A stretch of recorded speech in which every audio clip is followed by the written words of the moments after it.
বিলুপ্ত হতে পারে বাংলাদেশ পরিসংখ্যান ব্যুরো বিবিএস। বদলাতে পারে প্রতিষ্ঠান প্রধানের পদবি আর সংখ্যা। যারা মন্ত্রণালয়ের পরিবর্তে দায়বদ্ধ থাকবে আলাদা কাউন্সিলের কাছে, এমন নানা সুপারিশ রেখে খসড়া প্রতিবেদন জমা দিয়েছে পরিসংখ্যান সংক্রান্ত টাস্কফোর্স।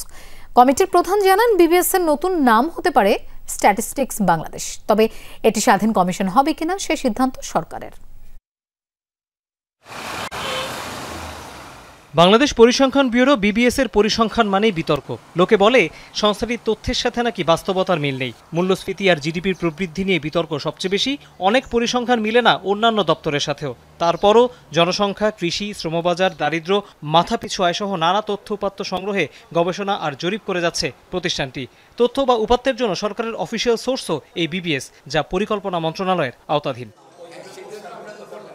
এসব জটিলতা সমাধানে ও পরিসংখ্যান ব্যবস্থা সংস্কারে গত এপ্রিলে নতুন টাস্ক ফোর্স গঠন করে সরকার, যার প্রধান অর্থনীতিবিদ ডক্টর হোসেন জিল্লুর রহমান, সাথে আরও ৮ অর্থনীতিবিদ ও পরামর্শকরা। সোমবার পরিকল্পনা মন্ত্রণালয়ে খসড়া প্রতিবেদন জমা দিয়ে তারা জানালেন, বিবিএস এর আমূল পরিবর্তনের উদ্যোগ নেওয়া হয়েছে, যেখানে তথ্য ও পরিসংখ্যান সময় উপযোগী হবে।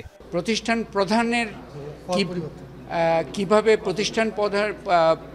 কিভাবে নির্বাচিত হবেন, যেখানে স্বাধীনতার বিষয়টা সুরক্ষা হয়, সেই বিষয়ে আমাদের পরামর্শ আছে। তার পদমর্যাদাটা আপগ্রেড করার একটা বিষয়, সেই বিষয়ে আমাদের পরামর্শ আছে। এ সময় পরিকল্পনা উপদেষ্টা বলেন, কাগজে কলমে স্বাধীন হলেও অনেক প্রতিষ্ঠান সরকারের তাবেদারি ছাড়তে পারে না। বিবিএস যেন তেমন কিছু না হয়, সেই চেষ্টা করছে অন্তর্বর্তী সরকার। কমিশনটা বড় কথা না, বড় কথা হলো কাজের স্বচ্ছতা, জবাবদিহিতা। কারা করছে, তাদের দক্ষতা আছে কিনা, তারা কাদের কাছে জবাবদিহি হয় এবং তাদের সেই কর্মক্ষমতা আছে কিনা। এর মধ্যে স্বাধীনতার প্রশ্ন থাকে, কিন্তু সেটা কোন পর্যায়ে কিভাবে স্বাধীনতা, সেটা ওনাদের রিপোর্টে কিছুটা বাস্তবসম্মত। আপাতত সরকারের মতামতের জন্য এই খসড়া প্রতিবেদন জমা দিল টাস্ক ফোর্স কমিটি। এটি চূড়ান্ত হতে পারে 2 থেকে 2.5 মাস পর। তৌহিদ হোসেন, যমুনা নিউজ, ঢাকা।